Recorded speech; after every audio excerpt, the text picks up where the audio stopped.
Colonel Rob Maness has a lifelong record of providing dedicated service to this nation. Having worked his way up from the enlisted ranks to full colonel, he served our country for more than 32 years.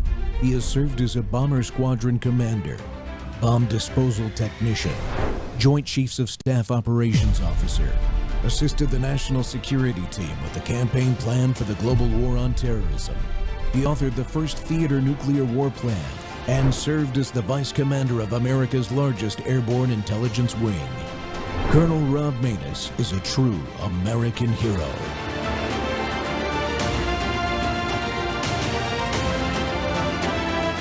This is Rob Maness Live. An armed man who unlawfully entered the perimeter at Mar-a-Lago early this morning, at 1:30 this morning. The Associated Press is out with some new details right now. They have named, and we have confirmed the name of the suspect, 21-year-old Austin Tucker Martin. According to the Associated Press in this bulletin that just crossed, he was reported missing by his family a few days ago. Investigators believe he headed south and picked up a shotgun along the way, and they think that because they found a box for the shotgun in his car. The FBI is right now asking people that live near Mar-a-Lago to check their doorbell cameras, check any cameras that they have in their yards, so they can figure out exactly how this guy got into the area. But it is now believed, according to the AP, that he might have piggybacked behind a vehicle entering Mar-a-Lago lawfully when the gate opened. For more on this right now, let's go to Fox News correspondent Lucas Tomlinson. He is at the White House where President Trump was while this all unfolded overnight. Lucas. Good morning, Peter. President Trump was at the White House this weekend. He was not in Palm Beach where this incident occurred, and the Secret Service says they were assisted by Palm Beach County deputies who assisted in shooting the suspect, as you mentioned, named 21-year-old Austin Martin of North. Ladies and gentlemen, friends, fellow Americans, welcome back to Training Tuesday on the Rob Maness Show live on Worldview Tube and our X Spaces simulcast. Well, you know what? You just saw it. The latest would-be Trump assassin at Mar-a-Lago was shot and killed. Another radical threat taken off the board by our heroes and law enforcement. And that's not luck. That's the result of vigilance. And it's exactly why we train, prepare, and fight like our republic depends on it, because it does. Look, people, we're at war on multiple fronts right now. I'm going to have to go to more war every day of the week if I'm not careful. A cartel war on our southern border that's threatening Americans and the stability of the country of Mexico is, if you can even think about it that way, it's already unstable, including... We're also, have the Somalia pipeline that's turned parts of Minnesota into the hotbed of fraud, gang activity, and welfare abuse. ICE is being attacked by a low-level insurgency that still isn't being dealt with appropriately. Our economy is improving rapidly, but the debt is still exploding past $37 trillion because of these endless foreign wars that we never should have been in the first place, and midterm races across the country are ground zero for this fight. It's more than just about the congressional seats. But here's the even better news. Americans are waking up, and we're pushing back hard. In the Texas primaries, voters are demanding a full ban on Sharia law in American courts. No more foreign legal systems on our soil. Oh, you don't believe me? It's happening, folks. The SAVE Act is gaining steam to finally guarantee only U.S. citizens can vote in our elections, but we got to keep the pressure on that Senate. And with the State of the Union tonight, President Trump is set to lay out the continuing battle plan to secure our people, keep the economy on the rise, and continue to put America first. And it's driving the anti-Americans crazy. I think 30 of those are going to boycott the SOTU tonight, and rightly so. They shouldn't even have seats in Congress if they're anti-American. Well, this is a training day, folks, because the deep state, the open border lobby, and the globalist warmongers and the Marxists never take a break, and they never rest, so neither can we. My guest today to discuss all this is veteran TV news producer, host of the Analyst Substack, former diplomat, and host of the Real American Sunrise Early Edition, and the brand new host of the NewsHour Weekend Edition on 77 Talk Radio, WABC in New York, Jake Novak. Jake, welcome back to the Rob Maness Show. Thanks for having me. You laid it out perfectly. We're at war on many fronts, but it's also a civil war. This reminds me of the Civil War when Abe Lincoln did roam freely and without a lot of protection in Washington, D.C. We know how that turned out, but it was understood. He couldn't go to the city of Baltimore. He couldn't go to the city of New York, by the way. Tremendous anti-Lincoln sentiment in New York City. So for the supporters of President Trump and President Trump himself, President Trump can go wherever he wants because we have better protection for our presidents now. Mm-hmm. But if you're a supporter of President Trump, it's dangerous out in some parts of the country. There's no other way to say it. You're being hunted. We're being hunted. Yeah, I think Lincoln even arrested a New York congressman or something, if my memory serves me correctly. Some congressman, I think it was in New York, that really pissed him off. But the big thing was the draft, the conscription. Really upset folks quite a bit. That was the first time we've really seen it in large numbers like that in the first industrial war too. So yeah, I can understand that, be it from the South as I am. Well, the problem is, like, a lot of people look at the history of New York City and they look at that draft riot in 1863 and they'll say, oh, that's when the city turned on the Union because there was all this violence. And sure, that played a role in it. But the truth is, it was, guess what, New York, it was the news media. The news media in New York, they called them the Copperhead Press. And they were against Lincoln from the beginning. They wanted a more traditional candidate. They didn't like an outsider being president, and on down the line. So it wasn't just the draft riot. Even before the draft riots, the news media elites in New York City were anti-Lincoln and were writing editorials against him and the war. So, just a footnote there for people who think it's just because of the horrible draft riot. Not true. Yeah, absolutely. Just goes to show you that some things have never changed. The powerful like to keep their power and maintain the status quo in order to do that, and they'll go to great lengths in order to get that done. All right, so another assassin. The media's not really covering it. That clip I just showed you there was one of the few I could find from a news organization that had some extensive coverage on it, and that was the morning after it happened. This guy, he's 21 years old. An interesting report later in the day the next day was that his family reported him missing at 1:30 a.m. just before he showed up at 1:38 a.m. at Mar-a-Lago with the shotgun and the gasoline can. Something doesn't smell right, Jake. What do we know? Do we know anything else? Yeah, there's evidence that he may have been another one of these people going through transgenderism. Again, so that makes, and this seems to be, by the way, it may not just be something that is going on with people who are having gender dysmorphia. It may have something to do with some of the drugs some of them are being taken. Is this, there really needs to be a question asked. Is this a side effect? And actually, there are even some liberals asking this question to their credit. Are there some side effects to some of these drugs that they give trans people that might be leading them to violence or schizophrenic type susceptibility to violent rhetoric? So that was one thing. It does seem to be that whatever the mental disorder, whatever the mental problems so many of our American people are having, it does seem like the enemies of America have figured out how to trigger this. Either if they're not triggering people specifically, it's such a wide net that they're casting either on the internet or in some other cultural sounding boards to make sure that those who might be susceptible to some type of violence against the president or violence against this government will be triggered in some way. We always keep looking for the specific trigger. Oh, did they have an individual email? Was it an individual phone call? Did someone provide them with the gun? Did someone provide them with intelligence? And of course, we want to know all those things. But I want to let everyone know we may not find that. What we may find is just that there's been a sustained drumbeat by some of our enemies, both in and outside this country, that they know will trigger a certain percentage of very mentally ill people. And I wonder if that's what's really going on here. And that would be easy enough actually to stop, frankly, because all we would need to do is to start looking at that messaging. It's pretty easy to find and look at that very closely, and then stop with anything like if there are drugs that are being given to these people that may have that kind of side effect, then we should then that's easy enough to outlaw them as well. Well, the drugs are hormones.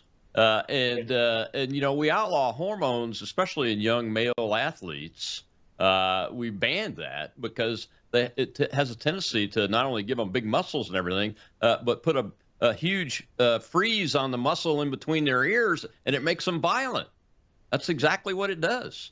It happens with weightlifters that are on hormones, you know, body, whatever, you know, like Arnold Schwarzenegger, those kind of guys. They get violent because they take too much of that stuff. So, yeah, of course, that's why we shouldn't be flipping doing it. It's crazy. Not to mention that gender dysphoria under the old DSM-5 is a valid mental illness disease that affects less than, I think, 0.3% of human beings. So it's a valid mental disease, and those that actually have it get the hormones, and of course they could go off the rails so much easier. It's nuts. It is absolutely nuts. Yeah, this one is interesting. He's not quite as organized and resourced as the last two, you know, Ruth and the other guy, Crooks, who had the indications that they had some training, some intelligence support, and some command and control support behind them. Of course, the resourcing with the firearms and those kind of activities and everything. But this one, he's probably just a whack job. Yeah, and I think, again, Europe has banned this kind of hormone treatment for young people and surgery for a long time because there's no financial incentive for it. I do want a financially incentivized healthcare system in this country. I actually do want that. But I would say one of the positives of not having a financial incentivized system in Europe is that they just don't have the incentive to start these surgeries and hormone drug treatments on young people or on really any people. I mean, honestly, there isn't a tremendous financial gain involved in there. So it's one of the biggest reasons why we have it here and they don't have it there. Well, why do you think the media is not really covering this? I mean, if this was against Barack Obama in office, it would be nonstop, 24/7. Yeah, well, they abhor the idea of, you know, for the news media and for the left in general, what's the highest level of heroism? Is it actually being a hero? Is it actually making a sacrifice for someone else? No. The highest level of heroism for the left is to be a victim. Victims are the be-all and end-all, which is why so many of them pretend to be victims. So many of them pull the Jussie Smollett routine.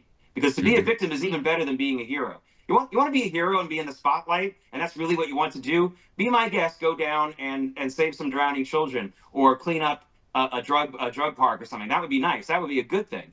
Instead, for the left, being a victim is the biggest thing. So to portray President Trump as a victim or a potential victim in any incident whatsoever is very abhorrent to them. They'd rather say that he did something good on the economy than to say that he was a potential victim or a target of a violent act. They don't want to give him that because to them, that's the highest level in society, to be a victim, which is pathetic. I don't want to be a nation of victims. I don't like the culture of victimhood. I fight it in my own community all the time. The culture of victimhood is a very dangerous culture. It leads to no morality. It leads to no responsibility. And it's also pathetic. And it leads to no pride in oneself.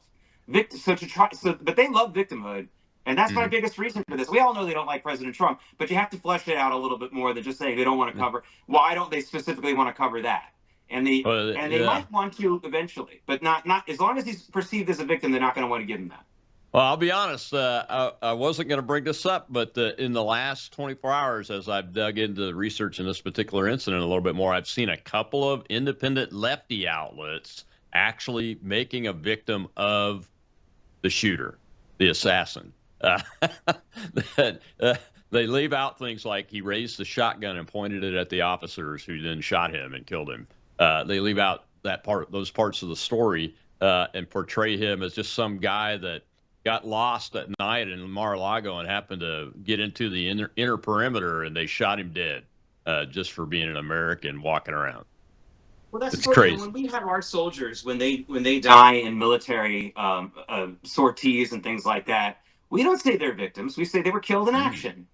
Yeah, and exactly that's really important. They're not victims and that's the way the news media in this country thinks they are when they come back wounded or other ways inconvenienced. They look at them as pathetic victims as opposed to people who had a job to do, did the job, and then they may have had some injuries involved with it if they lived, and then maybe some of them died in action. But we don't say they're victims. We don't say that there were 8 victims. We don't say that there were 1,000 victims an hour at D-Day. We don't say the word victim. We say there were casualties. That's right. It's ridiculous.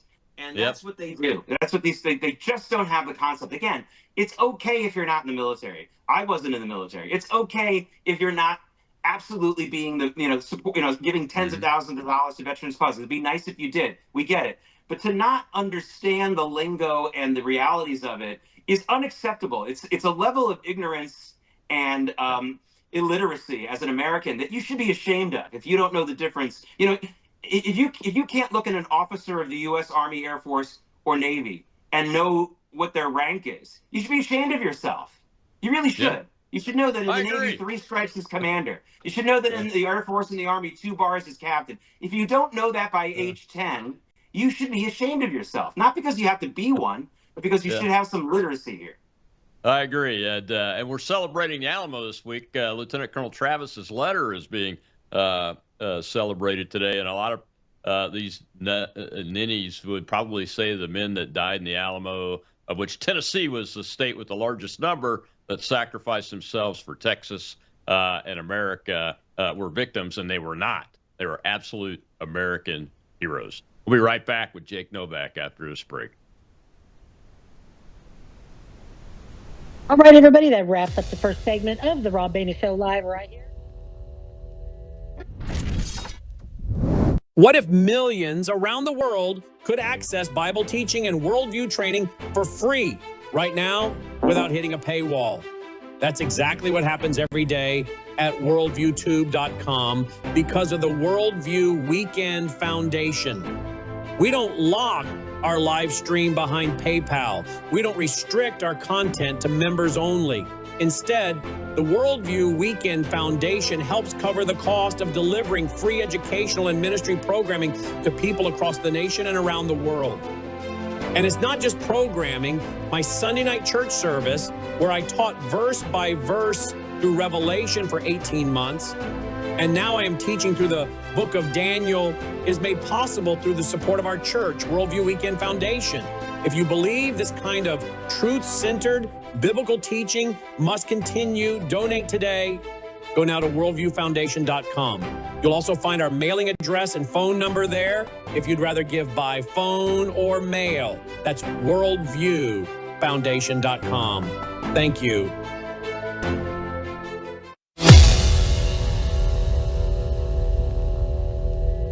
What's your over-under on the number of Democrats who stand up and applaud Team USA? All of them that are there because the real radicals are not going to be there. So the radical left in the House are 100% dependent on radical left money. So they're not really people with an independent point of view on anything. They do what they're told. And they were told to get out of the mall and do another State of the Union, the People's State of the Union, whatever stupid thing they came up with. So they're not going to be there. All of these bomb throwers, Trump haters. The other Democrats have to stand. They would hurt themselves dramatically if they don't. Welcome back to the Rob Maness Show. It's Training Tuesday, and today is State of the Union Day. And we've already seen Team USA's men's hockey team get on the Air Force 757 and flew from Florida and have landed at Joint Base Andrews already. My guest today is the host of the brand new News Hour weekend edition on 77 Talk Radio WABC. Jake Novak. Sorry, Jake, I had to read that off because I want to get it right for folks. And there's a free app for WABC, right, Jake? That where you can go that and get all of the programming, right? Yeah. You can go on WABC.com. You can just do it over the regular internet, but you can get the app to make it easier and get all the programming, and you can see the archive shows. I've done 4 already. I've actually done a couple of other things. I've done several shows so far in just this month. So all there archived, and you can critique me all you like. That's okay. That's fantastic. Hey, everybody loves your Real American Sunrise, early sunrise edition. And I can see that they're going to love the show too, because you do good work. You do good work, and you care about what you do, and you care about this business, but you care about the American people, man. That's why I love having you on. Look, State of the Union tonight. What are we going to hear from the president? Yeah, he's going to have the hockey team stand up, and I think he's going to honor a fighter pilot, Navy fighter pilot, unfortunately, but a fighter pilot that should have had the Medal of Honor from Korea. They got in a dogfight. 7 Russian jets and pilots on 1 Navy fighter pilot. He shot, I think, 4 of them down and was still able to recover on the aircraft carrier, and they had to push the airplane over the side. This guy's going to be amazing, Commander Williams. So I know he's going to do that, but what are we going to hear from a policy perspective tonight, you think? Yeah, well, first of all, again, just to be fair and to be as unbiased, well, not about being unbiased, just being as honest as I possibly can. With the exception of these kinds of moments that you just talked about when we salute some amazing Americans who end up in the gallery and things like that, I can't stand the State of the Union address. I don't care who the president is. I find this to be a tremendous waste of time and lack of focus and things like that. I wish we could just have a honoring our heroes night where the president would honor these heroes and then we would say goodnight. That said, look, the president's going to focus mostly on the economy, and he's going to talk about some of these macro numbers, which are undeniable, objective, good numbers. We have American average earnings up well over 13% since he took office. We have oil and gas prices down significantly since he took office. We do have net gains of jobs of something like 350,000. I'd like to see more than that, certainly in a year. But remember, we've had warnings of job Armageddon since he took office, especially after the tariffs, and that hasn't happened. So that's a good point. Like, we're not losing jobs. Plus, we're losing population. We've deported a lot of people, and a lot of people have self-deported, and we've eliminated a lot of government jobs. So take that 360 or so net new jobs number and double or triple it, really. Because every government job that's eliminated is usually a private sector job that is either created or money in the tax in our taxes that isn't being taken out so that we can create a job. And then we have all these illegal aliens that have been deported or left the country. So he's going to talk about all those things. Colonel, I hope he also talks about some of the things that that he didn't talk about, like at the end of the year. If this ends up being a replay of what he did at the end of December when he talked about all the economic successes, that'll be fine, but he really needs to look forward more, which a couple of things to really, really hit on tonight, and I hope he hits on. One is Americans are going to get, and probably are starting to get already, really big tax refunds. And that's usually not the greatest thing. That means you lent the government free money for an entire year. But in this case, because so much of the tax regime was changed after the signing of the one big beautiful bill, the big bill, I don't blame anyone for getting a bigger refund this year because it was hard to calculate that. The other thing in taxes that the president should really talk about is this 100% depreciation deduction that any business can take starting from anything that they bought for their business at the beginning of this year, which will make buying a number of pieces of equipment and expanding business a lot cheaper for a lot of companies, especially smaller companies. I hope he really hits that home because I think there's a lot of businesses that don't know about this yet, let alone are using it yet. And of course, he should talk about the Trump accounts. And the way that he should talk about Trump accounts, and again, I don't pretend to give advice to President Trump. Don't listen to me and think, oh, Jake thinks he knows what he's going to tell the president. I'm just saying what I would wish if someone did listen to me. I don't know if anyone does, but the way I would say it is like, I would say it almost like a Democrat. It's not fair that only people who work in jobs that give 401ks can take advantage of these kinds of retirement and long-term savings plans. What I have done with the Trump accounts is at birth allowed every American to get the same kind of matching fund, tax-free savings account for their children, just like the corporations do, just like rich people do. And that is the way that I hope he presents it. If he doesn't, then let the other Republicans should present it that way. These are really game-changing type policies the president should talk about tonight. Yes, and listen, we're talking on the Colonel Rob Maness show. I do hope he talks a little bit about what we're going to do with some of our foreign enemies, particularly Iran, just to make sure the American public is informed. But from what I'm hearing, there's not going to be a lot of talk about that. We could be wrong. And because it's President Trump, it's going to go long. So maybe he will get to some of these other topics. He doesn't usually admit that he's going to talk a long time, but he did this time, so it must be going to go really, Right. really long. Yeah, I agree with you. I hope he does talk about a little bit, touch on the successes in peace that he's had and the challenges remaining, and his thoughts on how to get that done. Because we see the little Ukrainian dude out there just yesterday. He irritates me, and he goes out in the media and says, well, the only way we can win is if we have American air power and ground troops on the ground, and we're not going to quit.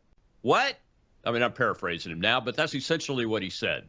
I'm like, what are you thinking, man? You're going to continue to get hundreds of thousands of Ukrainians killed. Eventually, there will be no state of Ukraine. It'll be a county in the Russian Federation.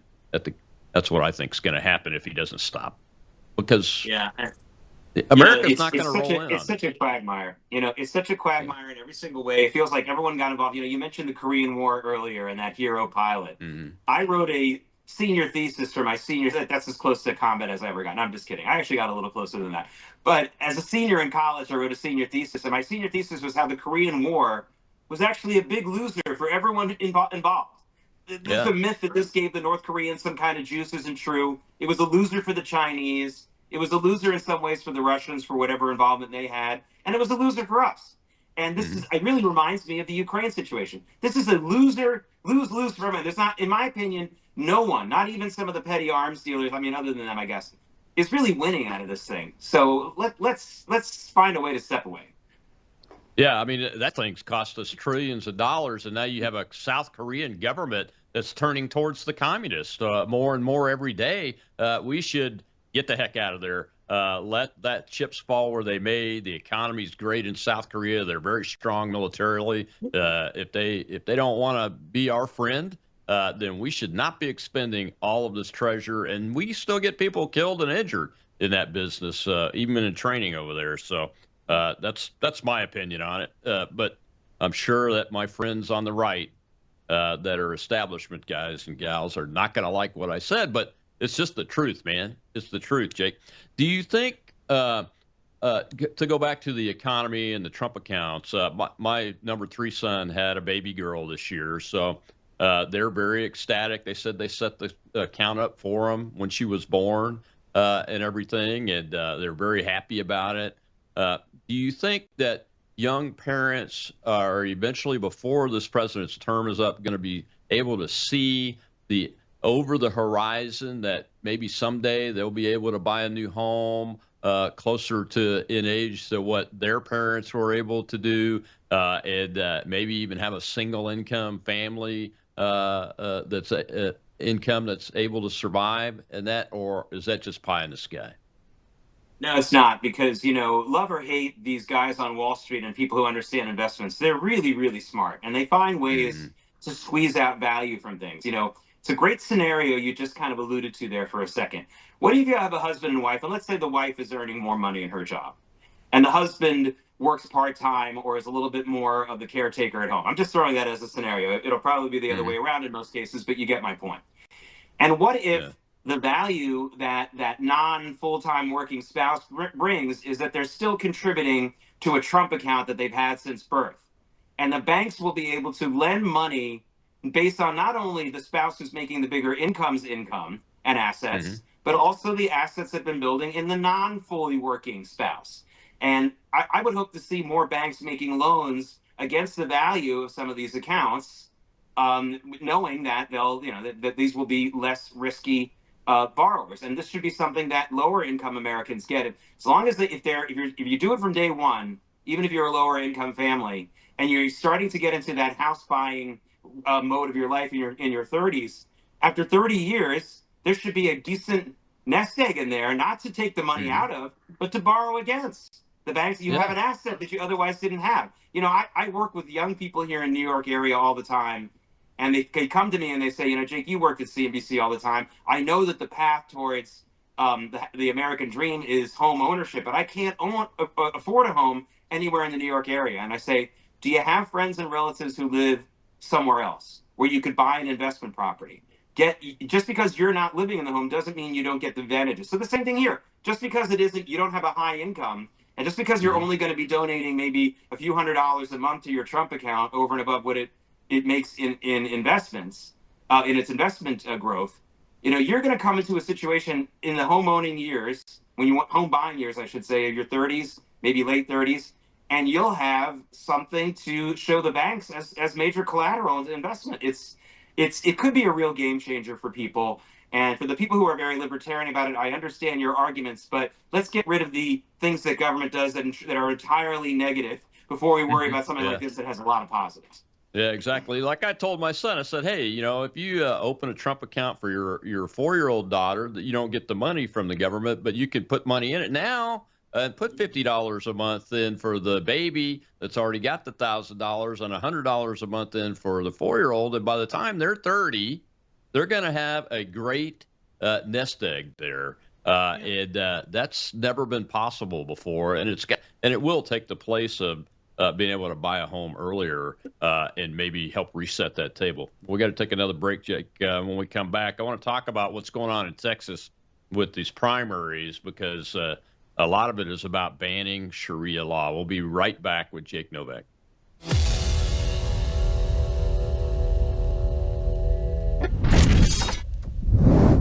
Hello, I'm Brandon House. Would you like to gain access to over 20 years of my radio shows, TV shows, my books? I've written 15 books, and most of those books are ebooks now. And we have conference DVDs, conferences where we filmed our conferences at the Ozarks, literally starting 20 years ago. It's all available in our archives vault. All you have to do is go to worldviewtube.com/vault, worldviewtube.com/vault, and for a reasonable monthly fee, you gain access to over 20 years of Christian worldview programming, news, information, books, documentaries, and a powerful search engine. And folks, it's a great way not only to educate yourself, equip yourself, but it's a big way that you can help fund our continuation as a broadcast network. Please check it out. worldviewtube.com/vault, worldviewtube.com/vault, and help us continue pushing out a Christian worldview.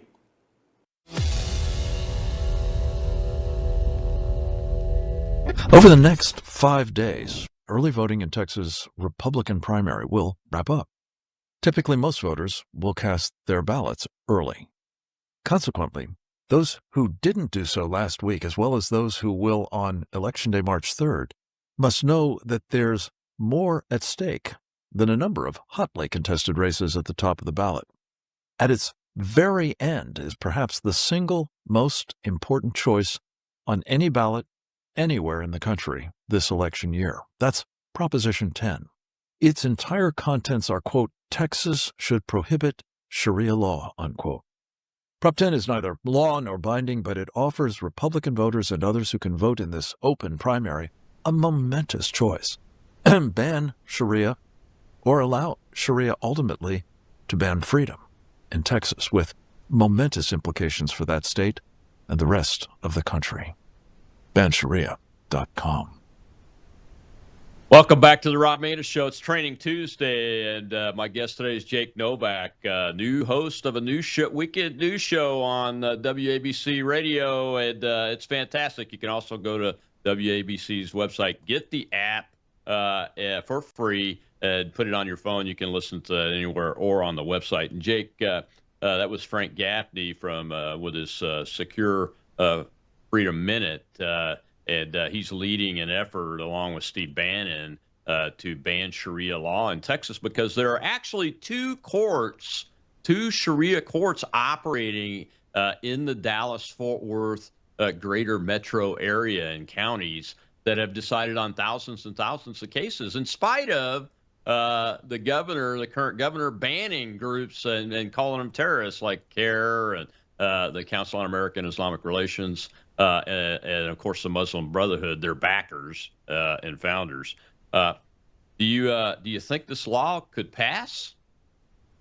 I think it could. Listen, I'd be scoring cheap points with your viewership if I said, yeah, I support this, and I do. I do think we should ban the efforts, especially that we're seeing in Texas, because But what I want to do for your viewers and anyone else who's watching this, or maybe there'll be some clips taken out of it, is to explain why this is not religious persecution or some kind of bigotry in any way.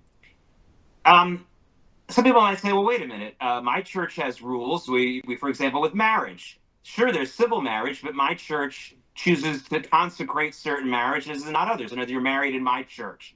In Jewish law, there is the laws of Jewish divorce and marriage. Now, here's the difference. What goes on in your church and in your synagogue and in your Jewish community does not have any bearing on the civil law. If you're, I don't care how religious a rabbi you are, you could be the most Hasidic rabbi with the blackest hat and the longest beard. Mm-hmm. You do not perform a wedding ceremony until you also see the civil marriage certificate. That's been the case in this country for 250 years, okay? Mm-hmm. That's the way it goes. Same thing with divorces. Religious Jewish couples will not remarry someone unless they see a religious divorce. But you must also get a civil divorce. And there's not one rabbinic court in America that will grant a religious divorce unless they see proof that at least the process of your civil divorce has begun. Now, what's going on with these Sharia groups is they literally want to have control over real estate transactions, other types of schools, all kinds of other things that aren't necessarily that are civil law. And this is not to be allowed. We can't have that. That is a secondary law. It could lead to it has led to some serious problems in states like Texas. And it's not the way of a religious pluralism. Both Christians and Jews have embraced, or at least accepted, the idea for centuries that they should be able to live in places even if they don't have a religious leader who's the same as theirs, their same religion. They can figure out a way to live in peace. Muslims, for the most part, have not figured this out. They don't accept this yet. This is where the Christians were 500 years ago and where Jews were 2,100 years ago. So we both, and Barack Obama made a big point of that, as if it was like yesterday. Remember, he said, well, the Christians were the Crusader. Barack, that was like 600 years ago. Granted, you're right, but 600 years, give me a little credit. That's a good 600-year track record. Even the Raiders in the early years didn't have that many winning seasons. I mean, what are you talking about? So yes, I will grant that 600 years ago, Christians were in the same place and Jews were in the same place 2,100 years ago. But that's a long time. I don't know anybody anywhere near that old, right? So, I mean, all kidding aside, this has to be stopped. But I think all of us watching know that we want to ban this kind of stuff. But to tell your friends and relatives and say, like, that's bigoted, I say, no, wait a minute. This is not the same thing. This is not like telling a church they can't consecrate a wedding. This is not like telling a Jewish rabbinic court that they can't do a divorce. That's not what this is. This is them getting involved in all kinds of civil laws and proceedings that go way beyond religious practice. This is like mob. This is like actually the best metaphor, the best example of this is like the mafia having its own justice. That's what this is trying to do. Yeah, I think Governor of Louisiana, Bobby Jindal, got in trouble for talking about these no-go zones in Europe, Muslim areas where non-Muslims weren't allowed to go. And that's because they established Sharia law in those areas. And you're not allowed to come in and be like a sidewalk preacher for Christianity in a no-go zone if that is allowed to exist. And it's, as I say all the time to my viewers, Islam is not a religion. It's a government ideology and political ideology, and it's a form of governance. I mean, they even want to get into the banking system, as you mentioned, loans, real estate, marriage, divorce laws that are more than just a religious test kind of law, but if you start implementing Sharia law and allowing adherents to go to that, I mean, you're talking about honor killings that, although they happen now, they're still fairly rare in the United States, and they're illegal. But that would all of that approach would be legalized. Why do you think Texas is showing the biggest amount of symptoms of this? We know it's happening in places like New York City. Mamdani is now in control there. Didn't go to the new Catholic bishop's inauguration, went this weekend and to a mosque and did the Muslim prayer thing and had government officials doing it too at an event. But why Texas? Well, it wasn't just a mosque. It was a mosque connected to pro-Iranian a pro-Iranian imam and has been Iranian funded. Well, the easiest answer, and there are a couple of answers, but the first and foremost answer about Texas is very simple: mathematics, Colonel. Texas has had a major influx of people going into that state. It's one of the biggest population plus states of the last 20, 30 years in this country, actually longer than that, probably 50, 60 years in this country. And you get more people and you get more different strokes and different folks. I mean, that's the first reason. The second reason is the people in Texas has a very hands-off type state government. Check it out. The governor of Texas has some of the least powers of any governor in any state in America. That's a constitutional thing in Texas. I'm not making a positive or negative comment about that. I'm just saying Texas has a hands-off approach, especially to groups with certain religious with religious groups. And so I think this was a state that had a lot of respect and wanted to be hands-off on religion, which I think is a great sentiment. But Muslim groups saw that as a weakness and took advantage of it. So those are the two best answers. This is similar to the old argument of like, we have great civil liberties in this country, but what do we do when we have enemies who know very, very well that we aren't a repressive nation, we aren't a fascist nation, and they're going to take advantage of our best nature? How do we deal with that? We talked about President Lincoln at the top of the show. President Lincoln suspended the right of habeas corpus, the writ of habeas corpus throughout the Civil War. It's still a very hotly debated topic. My old colleague, Judge Napolitano's head still explodes when we talk about that. But I think there's some good reasons for that. There were spies and enemies all over the country. And to give them the same due process that they had in peacetime would have been ruinous. So these people know that, and so they know about that, about the United States in general, but they also know that Texas had these kinds of rules. Utah would have been one of their targets as well. But remember, Utah in recent decades has started to crack down on some of the splinter Mormon groups, and they tightened up their religious freedoms in that state. And I think that the Muslims probably took a good look at Utah and realized they were too late on that one. But I think that they went through some loopholes in Texas, but of course, still the biggest reason is they just got a huge number of people, Colonel, and that's they're going to be good and bad with those kind of huge numbers. Exactly right. Well, we got a question from the audience. Let's go ahead and take that before we get to the break. Go ahead, Shel. Sir Jake, I have a question here about the governorship. Why isn't there any term limits in the state of Texas for governor? Would that not solve some of these problems?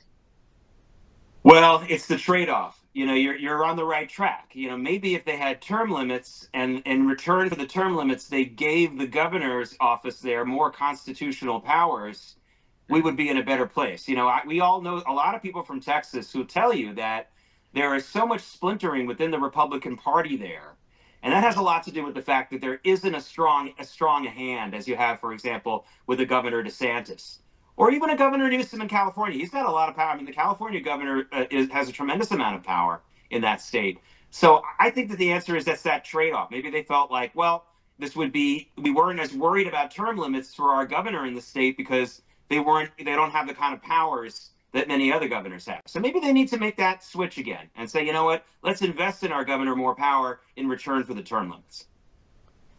Yeah, it's one of the weakest governorships, I think, in the country, the state of Texas is. But it's also a fairly fractured Republican Party there, too, which exhibits itself in the state house, especially the House of Representatives, where the speakers are generally squishes, and they appoint Democrats as committee chairs.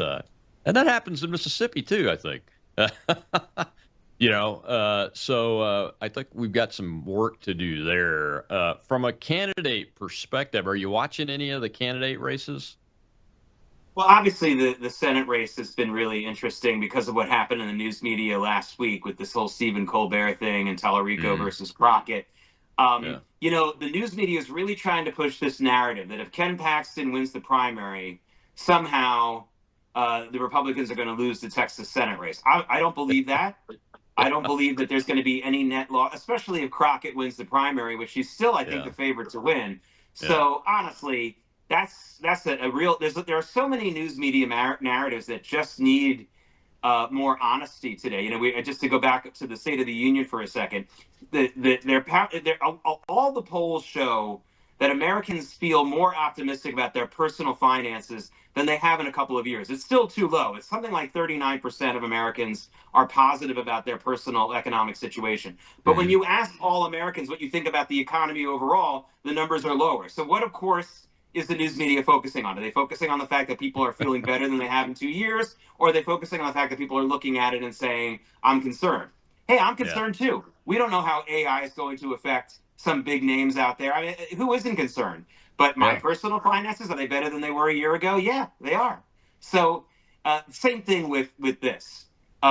Is Paxton and Cornyn an ugly battle? And yes, it is. But does somebody like Tallarico or Crockett have a chance in heck of winning? I mean, they've been doing this ever since that guy, that Latino guy, ran against Phil Graham in the 1996 Senate race, if you recall that race. And they thought this was the second coming because he actually was a Vietnam vet.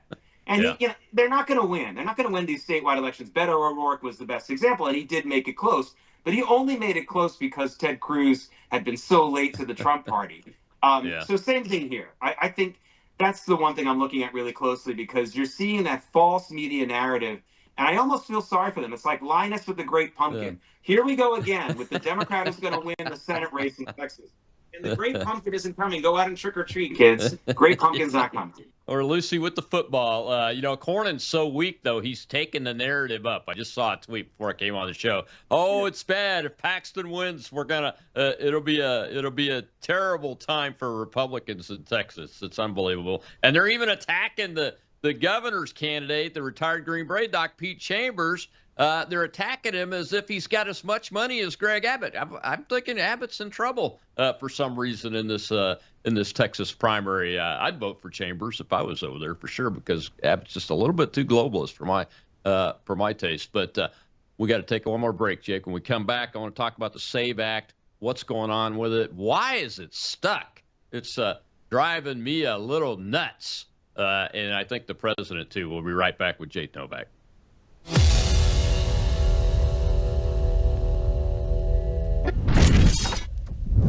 You woke up with a sore throat and a low-grade fever. You know you are getting sick, so here's your choices. You can get sicker and miss work.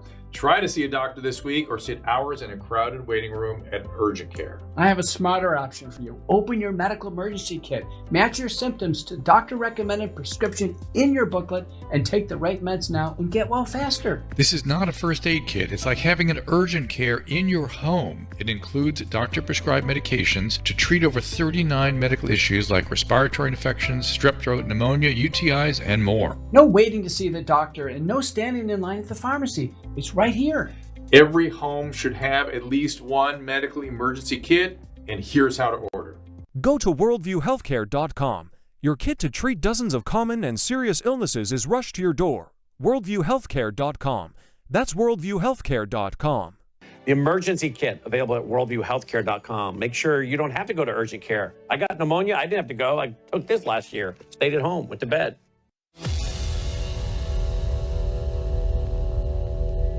I also believe that with a bill this popular, we really owe it to the American people, when we consider it, to make any senators wishing to filibuster to actually speak. They shouldn't be able to filibuster while they're napping. They shouldn't be able to filibuster while they're at the Munich Security Conference. Filibuster in this circumstance should require them to go to the Senate floor, seek recognition, and start speaking until they are no longer able. That's how we ought to get this thing passed, and I think we need to. Welcome back to the Rob Maness Show. It's Training Tuesday. We're going touching on a lot of different subjects, but they're all linked together. Really, it's about American life, American culture, and what's going to be successful or not. And the SAVE Act has the ability, in my opinion, to reset the table from an election security, election integrity perspective for the United States, and put us back on the high ground that we used to hold when people around the world looked to us for how to run free and fair elections, and we no longer occupy that, and we need to SAVE Act. My guest today is Jake Novak, host of the new News Hour Weekend Edition on 77 WABC Talk Radio out of New York. Jake, why do you think Thune's not letting this thing get voted on? It's gotten out of committee already. You know, there are a decent number of Republicans, I'll call them indecent, who still believe that the best case scenario for them personally, Republicans in the Senate especially, is to go back to the era of 2012, 2016, where Mitch McConnell had mostly, he had there was a major Republican majority in the House. They didn't quite have it in the Senate until 2014. And they thought that was the golden era for Republicans. All they had to do was oppose a president, oppose his policies. They got plenty of TV appearances. They got massive donations, especially from corporations. And they didn't have to do anything. They didn't actually have to show their work. All they had to do was say, well, we're in opposition. And when things didn't go their way, they said, well, can't beat the president, doesn't have a veto. We don't have a veto-proof majority. And then they just played that game. They're completely oblivious to the fact that that world is gone. The Democrats are radically different since then. The Republican voting base feels very different about a lot of issues, but they're still hoping for that. And they believe that keeping the elections the way they are, making sure that everyone has a little duchy. They're almost like the lords before the forced signing of the Magna Carta by King John. They sort of figure, we'll have our little duchy here. I'll get this state, I'll have this committee, I'll have this, that, and the other thing, and we have to allow some of the other lords to get what they want, and we're all happy. We're sort of divvying up this country like a bunch of lords. And that is just never acceptable. It never has been acceptable. It's really not acceptable now. And it's again, just like, I mean, this is a real, forget about forcing the standing filibuster, which I really support. It's a great idea because it's a way of defeating the filibuster without destroying the filibuster. It's really a great, it's really a great solution. But we got to get there. And we got to get Thune to allow it. We got to get Mitch McConnell to allow it to get out of committee. And of course, the other answer to your question, Rob, is the same thing that we saw with John McCain with the Obamacare replacement vote back when in 2018, I believe it was, or at least late 2017, 2018. There are some petty, selfish, absolutely maniacally arrogant members of the Republican Party who are just angry and resentful that they are not the president, that their branch of Republicanism isn't what took hold. And, you know, I could be one of those guys. When I was the senior editorial columnist for CNBC, I was writing at least 30% of what I was writing is absolutely contrary to the Trump agenda. And there's some of those things I've changed my mind about. Some of them I haven't. It's okay for me to have a disagreement with the president about something. But as soon as May of 2016 rolled around, I realized two things. One, that Trump was going to win, and I was the only mainstream, full-time mainstream journalist who called the election for Trump, and I did at the end of May of 2016. But the second thing I did was I realized I was wrong about some things. I was wrong about a couple of the issues out there and how to handle them, et cetera, et cetera. And these people have no humility. John Kasich has no humility. John McCain had no humility. Mitch McConnell has no humility. And there are, I could keep naming some names. Some of them aren't elected officials, thankfully, but they're still influencers within the party. Bill Kristol. There's no humility there. There's no understanding that they weren't connecting. Not only were they not connecting Colonel with the mainstream Republican voters, they weren't connecting with anyone. Who the hell's their base? I have no idea. But here's a real stark example. For something that 80% of the American people want, and for the Senate to drag its feet on even voting on it, is the worst indictment of our representative republic that I can ever remember. I really can. This is worse than things like the Civil War and stuff like that, because there was genuine division in our country about that kind of stuff. There's no division about this. This is just a political class which doesn't care about this because they figured out a way to keep their power, whether the elections have integrity or not, and the rest of us. And it's probably the most egregious example we've ever seen. And I can understand a lot of people losing faith in politics and in our government and in our country over this. So I hope that some of these senators who are slowing this down, Mitch McConnell especially, he's really the main culprit right now, learn some humility. I'm not holding my breath, though. Yeah, it's kind of like this debate over digital voting machines. There are some state government officials that are just so arrogant or so wedded to the idea that you can't do it by hand, even though we did it for over 200 years in massive elections. Okay, you can do paper ballots on Tuesday in November and have them hand counted and have a result by midnight that night. You can do that. even today with the population we have. But they're so arrogant. They're so arrogant that they refuse to realize the train has left the station for the American people. And we're on it. They're not. And, you know, when I sit down with some people, and I don't know a lot, thankfully, I don't know a lot of people like this, but, you know, I was in D.C. for a while in my youth, and so I know some people who think this way. And when I sit down with them and they give me this heartfelt argument that, like, look, we're right, this is the better way to go, and just because most of the people want it, you know, there's certain levels of stewardship that should be granted to the government so that the people don't make a mistake. If you're talking about a life or death issue, I'm willing to listen. But this is more like the VHS versus beta argument. Was beta better? And for those of you old enough to remember, was beta a better technology and a better quality? Yes. Yeah. But the people wanted VHS because it was a little bit cheaper, and there was so I mean, and there were people as late as 30 years ago who were still saying, "Oh, those dumb people who didn't choose beta." Honestly, like, that's what you're so upset about? No one died because VHS won. There's not going to be anyone who's going to die if we go to, you know, let's say you're right. Let's just say you're right, and I don't think you are. But let's say you're right, and digital voting is the way to go, and the way that we vote now by mail is the way to go for better. I mean, again, I think it's egregiously wrong. But even if you're right, so is that really going to make that much of a difference if we tell people and get them into the habit of getting an ID and voting in person? No, it won't. This isn't like, oh, Americans are going to start drinking uranium. We must take away their freedoms. Like, that's not what's happening here. And, you know, but they pretend like that because that's the way it is with everything, and people don't want to give up their power over us. Yeah, absolutely. Well, let's take our last question. We've got a question in the audience. Make it fast, Liz. Okay, it's going to be fast. How is it that with the fact that our governor, and I'm using that term loosely, has not as much power, but yet he's managed to give the Islamic Muslims billions of dollars already? Liz is from Texas. Yeah, you know, well, there you go. I mean, he doesn't have a lot of legislative power, but he's got the power. Every governor's got some money they can throw around, and when they don't have the legislative power, they use the power of they use green mail, as they used to say, money. It's as simple as that. That's what's dangerous about governors who don't have a lot, or any politician who doesn't really have specific powers. That's why senators are such a menace.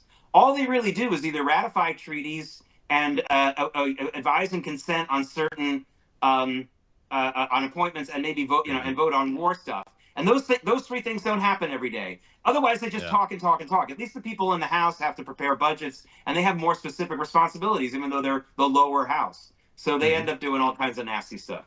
Yeah. Well, our politics has got to change, but I don't have the answers for it. Before we get to the end of the show here, I'll get your take on this if you're willing to give it. There's a dust up between Turning Point USA and the folks running Doc Pete Chambers, the retired Green Beret for governor, and everything. And it appears that it's all about money. Money continues to drive power, and Americans. This is my view. Americans, you don't have to vote for the person that has the most money. Stop doing it. Anyway, your take on that? I mean, do you have any answers to how we could change this? I think that we should shorten the cycle. The argument against telling people you can't donate a lot of money to a campaign is saying that's taking away your free speech. I understand that argument. So let's change it. Let's change it on another platform. Let's shorten the amount of time. If there's only a 2 or 3 month period where donations can be made with the same tax that we have now, then you can't argue, well, you didn't give me my free speech in this election. Well, the election was only 3 months, sir. Sorry. So let's absolutely shorten the amount of time when donations can be made. Obviously, there'll be a lot of electioneering behind the scenes, but no one who has big money is going to throw their money years and years before an election the way that they will when it's really crunch time. We need to shorten our election cycles drastically in this country. That will help. Again, not going to take the money out, but that will help lower that influence of money and keep the suspense aspect of things going for a much longer time. So that's my solution. Yeah. That's a great idea. All right, man, we got about 45 seconds left, Jake. Tell folks what they can continue to expect on your brand new show and everything else you're doing and where to find it one more time.